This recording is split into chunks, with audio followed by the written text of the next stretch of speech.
देश के पूर्व प्रधानमंत्री डॉक्टर मनमोहन सिंह अब हमारे बीच नहीं रहे। तो ऊपर वाले से दुआ करिए कि इनकी आत्मा को शांति मिले और इस दुख की घड़ी में इनके परिवार को सहन शक्ति दे। तो डॉक्टर मनमोहन सिंह के बारे में एक सामान्य जानकारी हम लोग देख लेते हैं, इनकी कहानी जान लेते हैं। तो डॉक्टर मनमोहन सिंह का जन्म आप देखेंगे 26 सितंबर 1932 को अविभाजित भारत के पंजाब प्रांत, अब वर्तमान जो पाकिस्तान है ना, यहाँ हुआ था। देखिए, लद्दाख, जम्मू कश्मीर, पंजाब, राजस्थान, गुजरात, 5 राज्यों की सीमा लगती है पाकिस्तान से। 1947 तक पाकिस्तान हमारा हिस्सा हुआ करता था भारत का। 1947 में भारत के विभाजन के बाद 14 साल की उम्र में उनका परिवार भारत आ गया था। शिक्षा के प्रति उनका झुकाव बचपन से ही था। उन्होंने पंजाब विश्वविद्यालय से अपनी प्रारंभिक शिक्षा पूरी की और इसके बाद उन्होंने कैम्ब्रिज विश्वविद्यालय से स्नातक और ऑक्सफोर्ड विश्वविद्यालय से अर्थशास्त्र में डॉक्टरेट की उपाधि प्राप्त की। यानी पढ़े लिखे थे काफी। और शिक्षा और प्रशासनिक करियर इनका, डॉक्टर मनमोहन सिंह ने अपने करियर की शुरुआत शिक्षक के रूप में की थी। उन्होंने पंजाब विश्वविद्यालय, दिल्ली स्कूल ऑफ इकोनॉमिक्स और दिल्ली विश्वविद्यालय में पढ़ा है।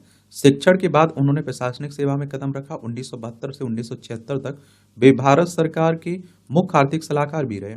इसके बाद 1982 से 1985 तक भारतीय रिजर्व बैंक के गवर्नर के रूप में भी काम किया।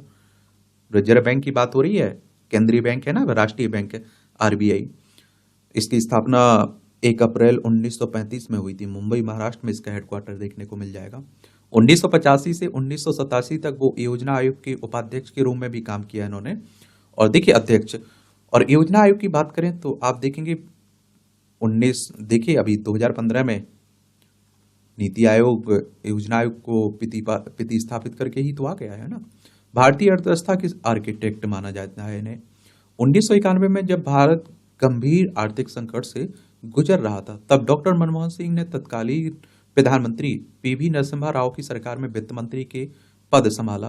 उन्होंने भारतीय अर्थव्यवस्था को उदारीकरण, निजीकरण और वैश्वीकरण की ओर ले जाने वाले ऐतिहासिक सुधार किए और उनकी नीतियों ने भारत को आर्थिक संकट से बाहर निकाला और वैश्विक मंच पर एक मजबूत अर्थव्यवस्था के रूप में स्थापित किया।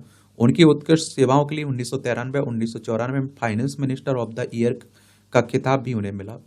इनके राजनीतिक करियर की बात करें तो अपने राजनीतिक जीवन में मनमोहन सिंह 1991 से भारत के संसद, उच्च सदन, राज्यसभा के सदस्य रहे, जहां वे 1998 से 2004 के बीच विपक्ष के नेता थे। मनमोहन सिंह ने 2004 के आम चुनाव के बाद 22 मई को प्रधानमंत्री की पद शपथ ली और फिर 22 मई 2009 को दूसरे कार्यकाल के लिए उन्होंने प्रधानमंत्री पद संभाला। प्रधानमंत्री के बाद के रूप में इनका योगदान, तो 2004 में डॉक्टर मनमोहन सिंह भारत के 13वें प्रधानमंत्री बने। वे देश के पहले सिख प्रधानमंत्री थे। उनके नेतृत्व में भारत ने आर्थिक विकास के साथ साथ अंतर्राष्ट्रीय मंच पर भी अपनी छवि को मजबूत किया। उनके कार्यकाल में सूचना प्रौद्योगिकी और शिक्षा के क्षेत्र में बड़े बदलाव हुए। 2010 में उन्हें सऊदी अरब के order of king Abdul Aziz और 2014 में जापान के grand cordon of the year, order of the Paulownia flowers से सम्मानित किया गया था। अगर हम लोग मनमोहन सिंह की उपलब्धियों की बात करें और सम्मान की बात करें तो 1987 में उन्हें भारत सरकार ने पद्म विभूषण से सम्मानित किया था। उनके नाम पर कई राष्ट्रीय अंतर्राष्ट्रीय पुरस्कार दर्ज हैं। डॉक्टर मनमोहन सिंह अपने सादगीपूर्ण जीवन और ईमानदार छवि के लिए हमेशा जाने जाते रहेंगे। उन्होंने हमेशा देश की प्रगति, आम जनता के हितों को प्राथमिकता दी। उनका निधन भारत के लिए एक बड़ी छवि है। वे एक ऐसे नेता थे जिन्होंने न केवल भारत को आर्थिक संकट से उबारा, बल्कि एक समृद्ध और स्थिर देश की नींव भी रखी। उनका जीवन आने वाली पीढ़ियों के लिए प्रेरणा का स्रोत रहेगा। पीएम रहते हुए उनकी उपलब्धियों की बात करें, नरेगा, जिसे मनरेगा के नाम से जानते हैं, 2005 में शुरू की गई इस स्कीम ने ग्रामीण क्षेत्रों में रहने वाले लोगों की जीवन में बड़ा बदलाव किया। इसके तहत हर ग्रामीण परिवार को कम से कम 200 दिनों के रोजगार की गारंटी मिलती है और जिससे उन्हें आजीविका चलाने में काफी सहायता होती है। साथ ही ग्रामीण बुनियादी ढांचे में भी सुधार हुआ। जो आप लोग देखते हैं ना, मनरेगा कार्ड बनते हैं, रोजगार मिलता है ग्रामीण क्षेत्रों में, उसी की बात हो रही है। सूचना का अधिकार, आरटीआई, तो साल 2005 में ही इस कानून को भी पारित किया गया था और जिसने सरकारी कार्यों में पारदर्शिता को बढ़ाया। इस कानून के तहत जनता को सरकार के फैसलों, नियमों से जुड़ी किसी भी जानकारी को हासिल करने का अधिकार है। आधार योजना से प्रत्येक भारतीय नागरिक को एक यूनिक पहचान दिलाई और जिससे लोगों तक सरकारी सेवाओं की पहुंच आसान हो गई। साथ ही कई पहचान पत्र की जगह एक पहचान पत्र ने लोगों का जीवन आसान किया। डायरेक्ट बेनिफिट ट्रांसफर, ये सब आप देखते हैं मनमोहन सिंह के समय आ गया था, लेकिन तेजी मिली मोदी जी के समय पे।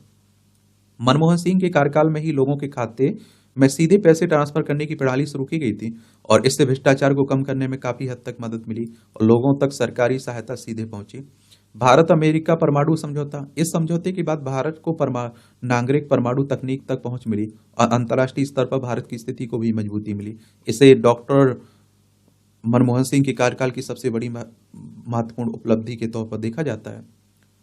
देखिए, इन्हें सम्मान पुरस्कार की बात करें ना, मनमोहन सिंह को उनके सार्वजनिक जीवन में अनेकों पुरस्कार मिले और उनमें आप देखिए भारत का दूसरा सर्वोच्च नागरिक सम्मान पद्म विभूषण जो कि 1987 में दिया गया था। इसके अलावा 1995 में भारतीय विज्ञान कांग्रेस का जवाहरलाल नेहरू जन्म शताब्दी पुरस्कार, 1993-94 की वित्त मंत्री के लिए एशिया मनी पुरस्कार, 1993 में के वित्त मंत्री के लिए यूरो मनी पुरस्कार, कैम्ब्रिज विश्वविद्यालय का एडम स्मिथ पुरस्कार और कैम्ब्रिज सेंट जॉन्स कॉलेज में विशिष्ट प्रदर्शन के लिए राइट पुरस्कार 1950।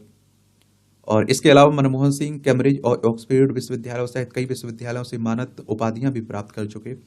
कई अंतर्राष्ट्रीय सम्मेलनों, कई अंतर्राष्ट्रीय संगठनों में भी उन्होंने भारत का प्रतिनिधित्व किया और उन्होंने साइप्रस में राष्ट्रमंडल शासन अध्यक्षों की बैठक 1993 में वियना में मानवाधिकारों पर विश्व सम्मेलन में भारतीय प्रतिनिधि मंडल का नेतृत्व किया था।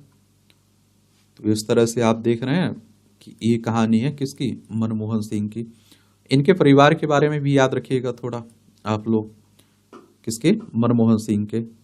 और एक अच्छे प्रधानमंत्री के रूप में इनकी चर्चा हमेशा ही होती रहेगी और ऐसे कम ही नेता मिलते हैं हमारे देश में जिनका हर कोई आप देखते हैं कि क्या तारीफ करता है। ये 22वें वित्त मंत्री भी रहे 1991 से 1996 तक, राज्यसभा के सदस्य भी रहे और भारतीय रिजर्व बैंक के गवर्नर भी रहे 1982 से 1985 तक। भारतीय राष्ट्रीय कांग्रेस से जुड़े हुए थे। कांग्रेस की बात करें तो 1885 में इसकी स्थापना हुई थी। ए.ओ. ह्यूम इसके संस्थापक थे। डब्ल्यू.सी. बनर्जी, व्योमेश चंद्र बनर्जी इसके पहले अध्यक्ष थे।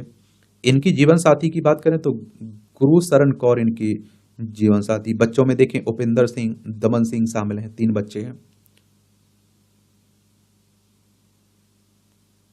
तो यही कहानी किसकी है, मनमोहन सिंह की।